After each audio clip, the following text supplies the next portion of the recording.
तो एक शख्स ने हुजूर की तौहीन की थी, हुजूर की अजमत का, हुजूर की हुर्मत का, हुजूर की नबूत और रिसालत का, हुजूर की मसनद उस्मा का और हुजूर के मनसब नूर का उसने मजाक उड़ाया था। उसका नाम था, लजपाल टाइप का नाम था उसका। उसकी पेशी होने वाली थी और एक अजीम आशिक रसूल था जिसका नाम था गाजी इल्मुद्दीन। नाम सुना है? नहीं तो सुभान अल्लाह कह दें। सरकार पीर जमात अली मुहद्दिस लायलपुरी के दौर का वाक़या है। सुभान अल्लाह। ये गाजी इल्मुद्दीन की शख्सियत थी। गाजी इल्मुद्दीन ने कहा कि ये भीड़ कैसी इधर जा रही है? तो किसी ने कहा कि कैसा शख्स आज पेशी में आया हुआ है जिसने हुजूर की तौहीन की है। गाजी रो के बोला, जिसने तौहीन की है वो जिंदा कैसे है? जिसने तौहीन की है वो जिंदा कैसे है? अल्लाह अकबर, अल्लाह अकबर। गाजी घर वापस चला गया, चाकू लिया और कोर्ट में आ गया। पता चला कि वो आया, पुलिस कस्टडी में जैसे वो जालिम आया, वैसे गाजी इल्मुद्दीन आगे बढ़े और आगे बढ़ करके उसके जिस्म के टुकड़े टुकड़े कर दिए, उसे जहन्नम में पहुंचा दिया। गाजी इल्मुद्दीन गिरफ्तार कर लिए गए। उनका जो ये कदम था उनकी अपनी इश्क की अलामत थी। समझ रहे हैं आप? हम अभी हिंदुस्तान के आइन के दायरे में हैं, हमको खुल करके आर्ट प्रोटेस्ट नहीं करना, एहतजाज नहीं करना, लेकिन दिल से हुजूर की बारगाह में दुरूद पढ़ करके हुजूर की रजा तो हासिल कर सकते हो। हाँ, समझ रहे कि इतना भी नहीं कर सकते हम। गाजी इल्मुद्दीन गिरफ्तार हो गया। अनकरीब था कि उसे अंग्रेजों ने कहा कि इसे फांसी दे देंगे। इसने कोर्ट के अंदर ये कत्ल किया है। अल्लाह अकबर, अल्लाह अकबर। तो लोगों ने उसकी रिहाई के लिए चंदे शुरू कर दिए, चंदा वसूलना शुरू कर दिया। और जब गाजी इल्मुद्दीन के घर के करीब से बच्चे गुजर रहे थे, कुछ को पता ही नहीं था, आवाज लगाई है कोई जो गाजी की रिहाई के लिए चंद पैसे दे दे, गाजी की रिहाई के लिए चंद पैसे दे दे। तो खुद गाजी इल्मुद्दीन की बीवी निकल के बाहर आ गई। क्या बात है? कहा कि गाजी की रिहाई के लिए चंदा हो रहा है। तो आपकी बीवी ने ज़ेवरात दे दिए। उतने में आपकी मां आ गई। कहा, बेटे तुम्हें पता है कि मैं कौन हूं? कहा, नहीं। कहा, मैं उसी गाजी इल्मुद्दीन की मां हूं। क्या कर रहे हो? कहा, तुम्हारे बेटे की रिहाई का इंतजाम हो रहा है। कहा, ये बेटी गाजी की बीवी है, ये मेरी बेटी बहू गाजी इल्मुद्दीन की बीवी है। कहा, इन्होंने जेवर अपने दे दिए हैं। इतना सुना तो गाजी इल्मुद्दीन की मां ने रो के कहा, बे मेरी बहू बेटी, तुमने ये क्या किया है? तुम गाजी की रिहाई की कोशिश में लगे हो और मैं गाजी को हुजूर की मोहब्बत में शहीद होते हुए देखना चाहती हूं।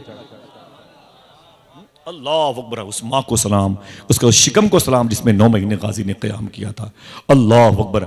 बड़ी तकवदो की गई, लोगों ने बड़ी कोशिश की, फरमाया ना ना ना ना ना। तो औरत कहती है वो मेरा सुहाग है। तो माँ कहती है तेरा सुहाग बाद में है, मेरा बेटा पहले है। कहा, अगर वो फांसी पे आ गया तो मैं बेवा हो जाऊंगी, मेरा फिर दुनिया में कौन होगा? तो उसकी माँ ने कहा, बेटी तू परेशान मत हो, आखिरत में जब उसके सर पर शहादत का और इश्क मुस्तफ़ा का ताज रखा जाएगा तो तुझे भी बुलाया जाएगा, मुझे भी बुलाया जाएगा। ये कहा जाएगा ये गाजी की माँ है, ये कहा जाएगा ये गाजी की बीवी है। तेरे भी फख्र से सर बुलंद होंगे इंशाअल्लाह। इतना सुना तो दोनों माँ बेटी अंदर आ गए, रोए तड़पे, हुजूर की मोहब्बत में आंसू बहाते रहे। अब ये फैसला नहीं हो पा रहा था बुजुर्गों में क्या किया जाए। उस वक्त मालूम है उस मुल्क में, वो हिंदुस्तान के उस एरिया में कितने बड़े बड़े मशाइख थे।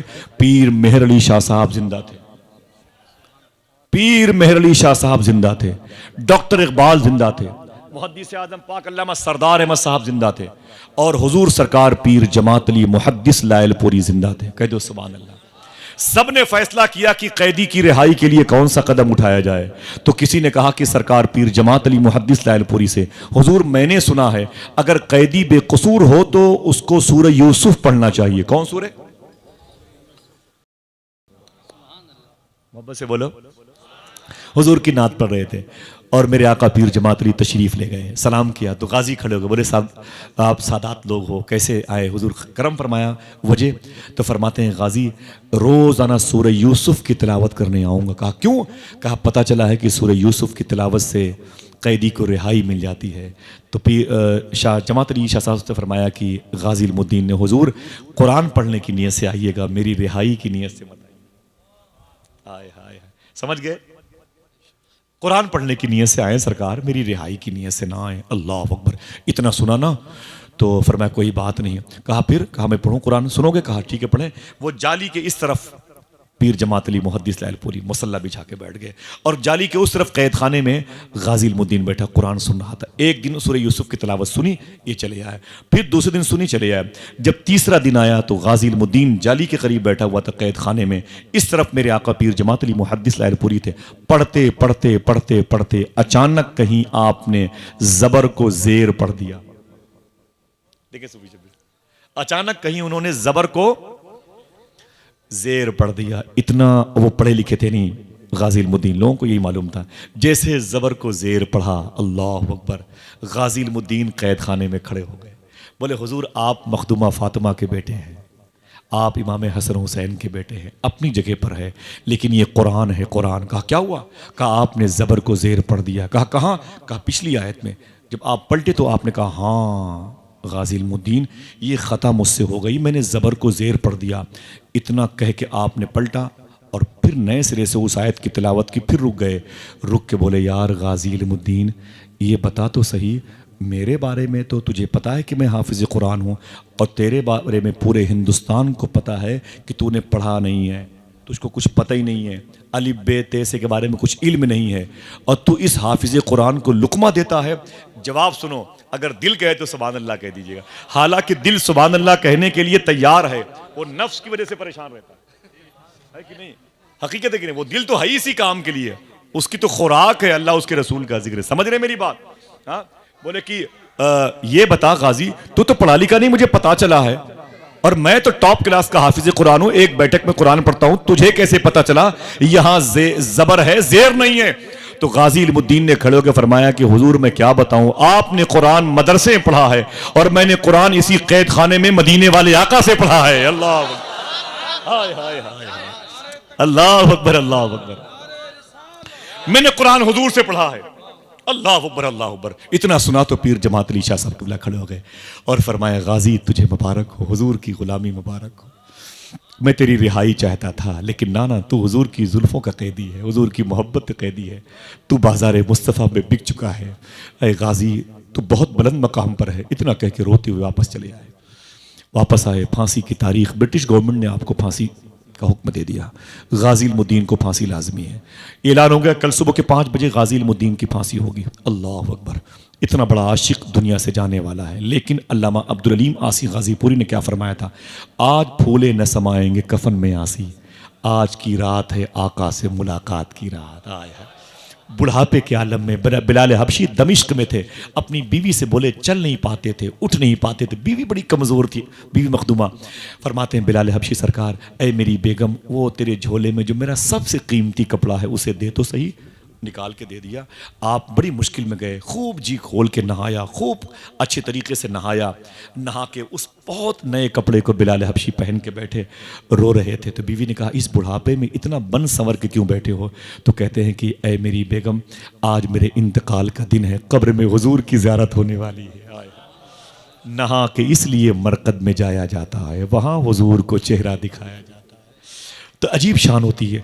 गाजी की फांसी की तारीख आ गई, 5 बजे सुबह को फांसी होगी। 3 बजे सुबह को जेलर टार्च लेके उनके कैद खाने में आया और लोहे के जाली के पास उसने रोशनी की टार्च जलाई। गाजी, आवाज नहीं आई।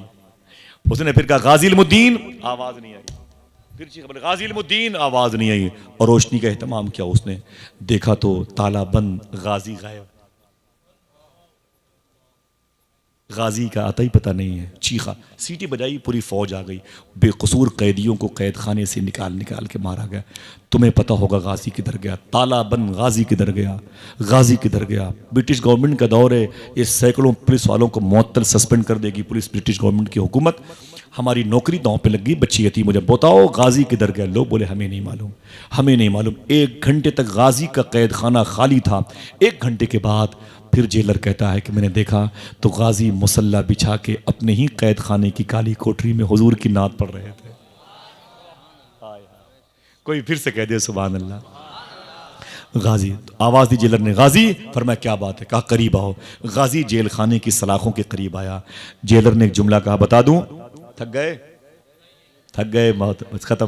कहा गाजी ने कहा कि क्या बात है? जेलर ने कहा कि ये बताओ गाजी, तुम्हें उस नबी की अजमत का वास्ता जिसके नाम पर तुम फांसी के फंदे पे चढ़ने वाले हो, सही बताना तुम 1 घंटे से कहां गए थे? बता दूं? सुनोगे, याद रखोगे इसे, अपनी बहन बेटियों को बताओगे? बताओ भाई, बताओगे? हाँ, होटलों में 10-20 रुपए जेब में एक्स्ट्रा रख के कल चाय पीने के बहाने से जाना और यही नियत लेके जाना, चाय पीऊंगा, चाय पिलाऊंगा, रात में जो बातें सुनी है आका पीर जमात अली शाह साहब किबला की दोस्तों को बताऊंगा इंशाअल्लाह। हाथों को उठा के बोलो इंशाअल्लाह। और चिराग से चिराग जलाओगे ना इंशाअल्लाह।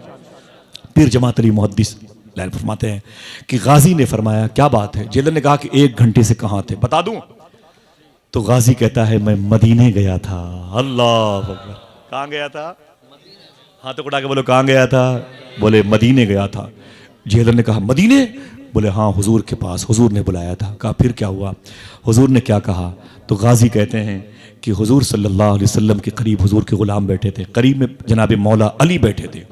हुजूर ने मुझे देख के फरमाया अली जरा पूछो गाजी इल्मुद्दीन से 1 घंटे के बाद इसकी फांसी होने वाली है, डर तो नहीं लग रहा है? डर तो नहीं लग रहा है? तो मौला अली फरमाते हैं कि गाजी डर तो नहीं लग रहा है?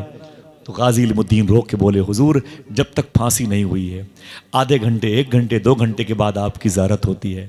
अगर मेरी फांसी हो गई, मुझे फांसी हो गई तो फिर हमेशा आपकी ज़ियारत होती रहेगी। आया है तेरा हुस्न मेरी निगाह में बखुदा खुदा की किताब है, तेरी बंदगी तो अलग रही, तुझे देखना भी सवाब है। गाजी कहते हैं हुजूर की बारगाह से आया। फिर हुजूर ने फरमाया ए अली गाजी से कह दो जाए वापस, तैयारी करे इसके फांसी के वक्त। अली कह दो मैं भी आऊंगा, मेरे साथ साथ मदीने वाले आका भी आएंगे। आया जब तेरी याद से दुनिया से गया है कोई, जान लेने को दुल्हन बन के कज़ा आई है। ये इश्क मुस्तफ़ा है, ये इश्क मुस्तफ़ा। क्या कहा मेरे इमाम ने? कबाब आहू में भी न पाया मज़ा जो दिल के कबाब में है। ये इश्क मुस्तफ़ा है जो हमें इस बारगाह नूर से मिला है। मोहब्बत से कह दो सुभान अल्लाह। जिनके दिलों में इन सरकारों की मोहब्बत है अल्लाह उनका साया दराज फरमा दे। गाजी को नहलाया गया और फांसी के तख्त पे जाने वाले कपड़े पहनाए गए। जब टाइम हो गया तो गाजी को जेल से निकाला गया। जब जेल से निकलने वाला था तो गाजी अपने कैद खाने की काली कोठरी की दीवारों को चूम रहा था, जमीन को चूमता था, मिट्टी उठा उठा के चूमता था, आंखों से लगाता था। जेलर ने कहा गाजी ये क्या हो रहा है? तो गाजी रो के बोला तुझे नहीं मालूम जेलर, मैंने न जाने कितनी मरतबे हुजूर को नाते यहीं सुनाई हैं। अल्लाह अकबर। कभी हुजूर यहाँ खड़े होकर मुझसे नाते सुना करते थे, कभी हुजूर के साथ सिद्दीक़ उमर उस्मान अली यहाँ खड़े होते थे। मैंने इसी कैद खाने में हसन हुसैन को उनके जद्दे करीम की नाते सुनाई है। मैंने इसी कैद खाने में बगदाद के शहनशाह हुजूर गौस पाक को मनकबतें सुनाई हैं। ऐ जेलर कैद खाने के इस जर्रे को सलामत रखना, नूर नूर से भरा हुआ ये कैद खाना है। इतना कह के जैसे ही कैद खाने से बाहर निकले, एक सिख मजहब का, गुरु नानक के मजहब का फॉलोअर खड़ा हुआ रो रहा था। उसने अपनी पगड़ी उतारी, गाजी इल्मुद्दीन के पांव पे रखी, गाजी इल्मुद्दीन के पांव पे रखी और रख करके बोला गाजी तू जिस नबी की गुलामी अख्तियार करता है उसी नबी के कलमा पढ़ा के मुझे भी मुशर्रफ भाई इस्लाम कर दे। फांसी के फंदे पे जा रहा है और लोगों को हुजूर की उम्मत के पाकीज़ा इजाफे का सबब बनाता हुआ जा रहा है। अल्लाह। गाजी ने उसे कलमा पढ़ाया। जब आगे बढ़े ना, रात भर उस दिन कैदी सोए नहीं थे गाजी के आखिरी दीदार के लिए। सब अपनी अपनी जेल की सलाखों के करीब बैठे थे गाजी के इंतजार में। और जैसे ही गाजी जेल के सलाखों के करीब से निकला, लोगों के ना सारे कैदी अपने अपने कैद खाने की काली कोठरी से सलाखों के पास, लोहे की जो छड़ होती है जालियों के पास खड़े हो गए। जब गाजी करीब से गुजर रहा था, वो कैदी कहते हैं अजीब बात है, लोग कहते हैं वो फांसी के फंदे पे जा रहा था, लेकिन लग रहा था कोई बारात जा रही हो, उस बारात का दूल्हा गाजी इल्मुद्दीन हो, ऐसी शान से जा रहा था। अल्लाह अल्लाह। जब तेरी याद से दुनिया से गया है कोई, जान लेने को दुल्हन बन के कज़ा आई है। लोग कहते थे सारे कैदी अपने हाथ कैद खाने से बाहर, कैद खाने की जाली से बाहर निकालते थे और गाजी का लिबास छू करके उसे चूमते थे और कहते गाजी कहां जा रहा है, कहां जा रहा है? तो गाजी हंस के बोलता मदीने जा रहा हूं, मदीने जा रहा हूं। तो सारे कैद खानों से आवाज आती थी मदीने वाले को मेरा सलाम कह देना, मदीने वाले को मेरा सलाम कह देना, तड़प रहा है तुम्हारा गुलाम कह देना। पीर जमात अली मुहद्दिस लालपुरी कहते हैं उसके जनाजे की भीड़ देख के मैंने कहा बड़े बड़े सादाते किराम को मैंने गाजी इल्मुद्दीन के कदम को चूमते हुए देखा है। इनकी फांसी के और उसके बाद जनाजे के मंजरनामा, जहां तदफीन हुई वो जगह, उसके बाद कब्र शरीफ से लाश निकाली गई, लाहौर लाई गई वो जगह, डॉक्टर इकबाल इनकी कब्र में उतरे, उनके कदमों को चूमा, उसके बाद के बहुत सारे वाकयात फिर इंशाल्लाह किसी मौके पर होंगे। कैदियों ने क्या कहा था? मदीने वाले को मेरा सलाम कह देना। क्या कहा था? मदीने वाले को मेरा सलाम कह देना, तड़प रहा है तुम्हारा गुलाम कह देना। सरकार पीर जमात अली मुहद्दिस लालपुरी फरमाते थे कि डॉक्टर इकबाल कहता था कि गाजी इल्मुद्दीन बाजी मार ले गया। लोग इश्क के हवाले से मेरा नाम लेते हैं, लेकिन सुनहरे हरूफ में अगर किसी का नाम सुबह क़यामत तक लिया पढ़ा जाएगा तो वो गाजी इल्मुद्दीन का था। ये सोबत थी सरकार पीर जमात अली मुहद्दिस लालपुरी की। दुआ करो अल्लाह उनके इश्क के सदक़े में हमारे दिलों को मुसलमान बना दे, आमीन कह दो। उनकी बारगाह नूर करम के फैज़ान करम से हमारे शऊर को, फ़िक्र को माला माल फरमाए। अल्लाह हमें सच्ची तौबा की तौफ़ीक़ अता फरमाए।